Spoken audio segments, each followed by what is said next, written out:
West Bengal state ইউনিভার্সিটির NEP third সেমিস্টারের result বেরিয়ে গেছে এই মুহূর্তে। এখানে দেখতে পাচ্ছ একটি মার্কশিট। এই মার্কশিটটা কেন দেখাচ্ছি তার কারণটা হচ্ছে এই স্টুডেন্টটি আমার কাছে পড়ে, এই সূত্র ধরে বলছি না।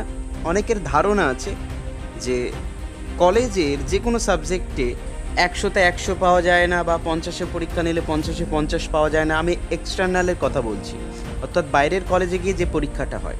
কিন্তু এই স্টুডেন্টটি ও আমার কাছে ফিলোসফি পড়তো।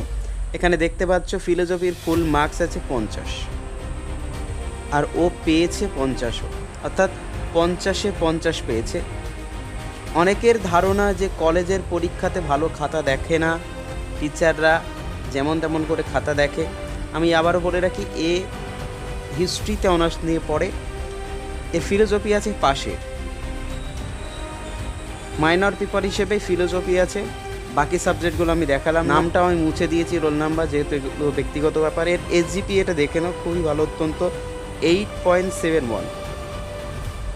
অনেকের ধারণা আছে যে অনার্স থাকলে আমার টোটাল গ্রেডটা ঠিক কীভাবে নির্ধারিত হবে। এখানে একটু বলে রাখি, অনেকের এই চিন্তাধারা আছে যে আমি শুধুমাত্র অনার্স পেপারে যে নাম্বারটি পাবো সেই নাম্বারটি যোগ হবে আমার টোটাল অনার্সের ক্ষেত্রে। কিন্তু এখানে বলে রাখি, টোটাল গ্রেডটা বা ভালো মার্কশিটটা কীভাবে তৈরি হয়। দেখো, গ্রেড পেতে গেলে কিন্তু এই এসজিপিএ যেটা আছে, এটি 4 বছরের কোর্স মিলিয়ে টোটাল যে এসজিপিএ হবে সেটাই কিন্তু তোমার এভারেজ এসে দাঁড়াবে। অর্থাৎ এই এসজিপিএটাই কিন্তু মূল।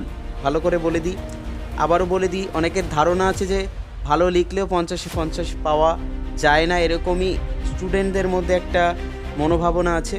কিন্তু এই মনোভাবনাটা সম্পূর্ণ ভুল। অর্থাৎ 50-এও কিন্তু 50 পাওয়া যায়, এটা তার প্রমাণ, এবং এই স্টুডেন্টটি করে দেখিয়েছে।